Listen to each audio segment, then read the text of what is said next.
মানুষগুলি দেখতেছেন আমি প্রতিটা বাঘের মাথায় টুপি দিয়ে রাখছি।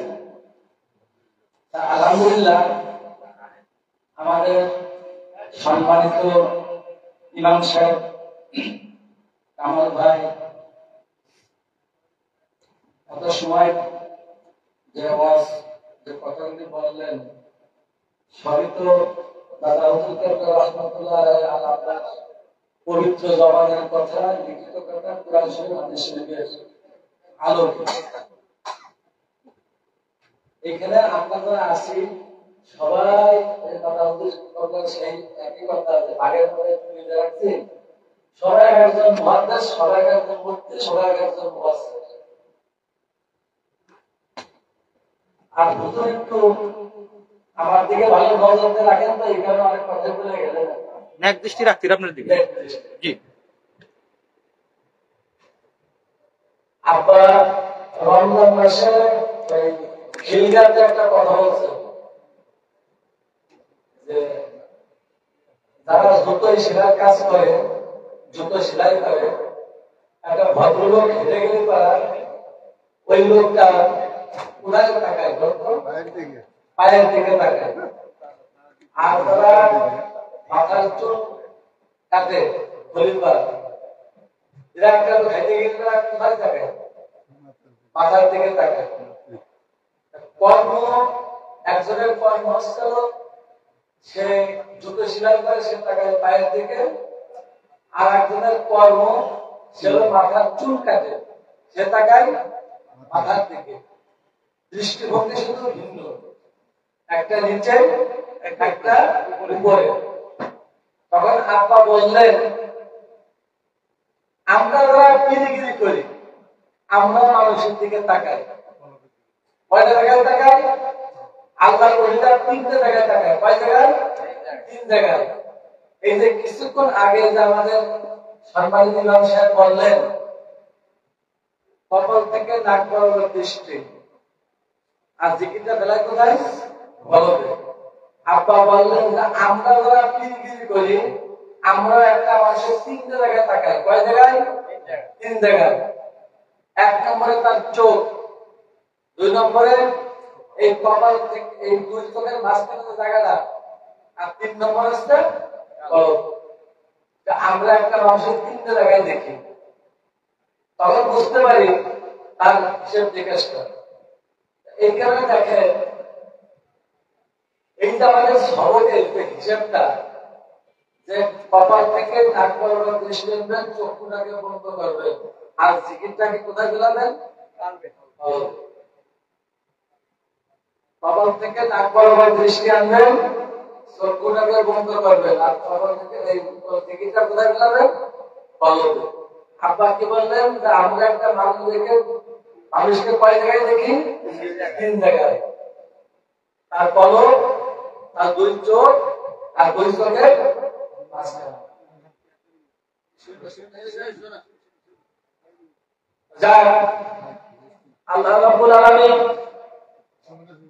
দয়া করে মায়া করে এই ঘটনা আমাদের জমানায় বিশ্বের শ্রেষ্ঠ প্রাপ্ত একজন আল্লাহ বায়াত গ্রহণ করে সকাল সন্ধ্যায় জিকির করার যে তৌফিক দিয়েছে, বলে আলহামদুলিল্লাহ। আলহামদুলিল্লাহ। আল্লাহর নামের জিকির লইতে পারে, করতে পারে, বলতে পারে, এই সবাইকে তো অনেক কমালে চলে না। এই সবাইকে তো অনেক কমালে চলে না। আমরা তো বলতেছি এই যে জিকিরটা করতেছি, এই জিকিরটাই তো অনেকে আমরা করতে পারি না। সুতরাং শুকরিয়া আলহামদুলিল্লাহ। দেখেন আব্বা অনেকদিন ধরে একটা কথা বলতেছিলেন, এই উদাহরণটা আমরা সবাই শুনছি যে মানিকগঞ্জের মসজিদের কালেকশন বন্ধ হয়ে গেছে। আপনার স্কুলের মসজিদ দিতে পারবেন না, একটা সময় মাদ্রাসার কালেকশন বন্ধ হয়ে যাবে। আপনার স্কুলের মাদ্রাসার কালেকশন দিতে তাইলে পারবেন না। তার বাস্তব প্রমাণ হচ্ছে কি? এই যে দেখেন বাস্তব প্রমাণ, আজকে 2 তারিখ পড়ে গেছে, আগামীকালকে এই তারিখ ভিতরে 3 তারিখের ভিতরে আপনারা চলে আসবেন কোথায়? England, London. সম্ভবত 3টা সফর করবেন, লন্ডন, ইরাক, ইটালি। এই একই সফরে সম্ভবত হওয়া সম্ভাবনা বেশি। তার মানে কি আল্লাহ নবী বলছেন যে আমি চীনে যাবো, যেখানে যাবো, শুধু ও আমাকে দেখবে না, আমি ওকে দেখবো। ও আমাকে দেখবে, আমি ওকে দেখবো। ওর ভিতরে যে রুহটা আছে, হ্যাঁ, হিসেব তো ওই রুহুর সাথে আমার হবে। ও ঠিক পাবে না, ওর চোখ তো ঈশ্বর নাম উঠেছে, কেউ ঠিক পাবে না। আসলে আমি ওর কোথায় দেখলাম আর কোথায় কি করলাম। একটা সময় এই যে কথাটা দেখেন, আব্বা আগামীকালকে যাচ্ছেন, আমরা সবাই দোয়া করি আমার আব্বার সমস্ত সফরের যাওয়া আসা সবকিছু মিলে আল্লাহ তাআলা সবকিছু দিয়ে সফল কাম করেন, আমিন আমিন। এই যে আমরা তো এই 15 দিন আবারও অনেক মিস করতেছি, তাই না? ইচ্ছা করলে কি প্রার্থনা দেখতে পারবো?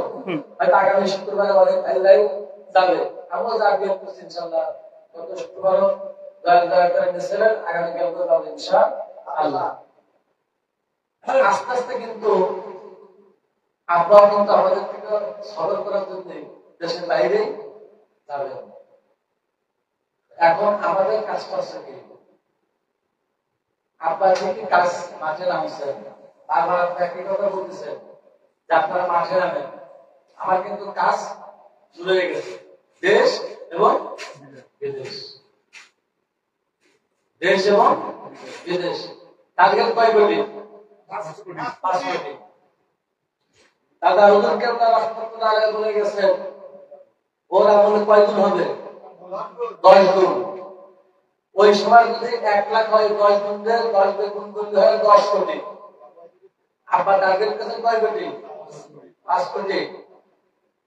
আমরা এই অবস্থা সবাই জানি যে আল্লাহ ওলিদের যে হেসে খেলেও যদি কোনো কথা বলে হাসে হাসে, ও কথারও প্রতিফলন হয়ে যায়। তাহলে আপনাদের বারবার বলতেছেন কয় কোটি?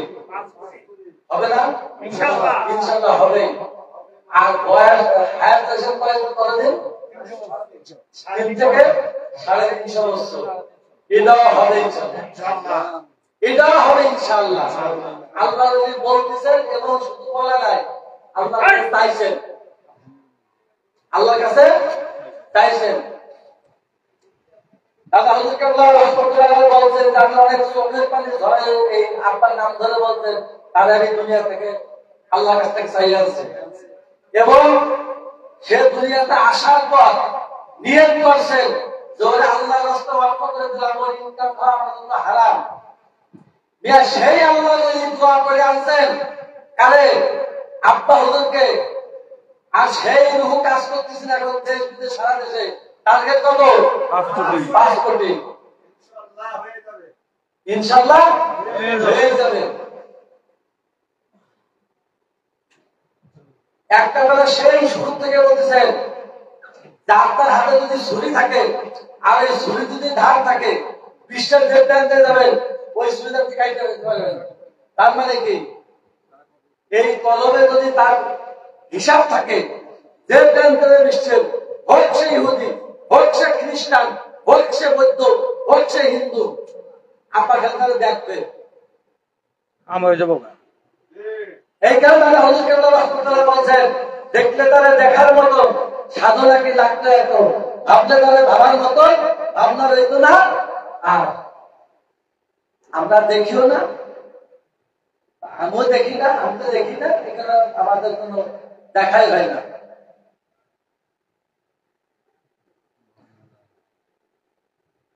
দেখলে তারে দেখার মতো, সাধনা কি লাগতো এত?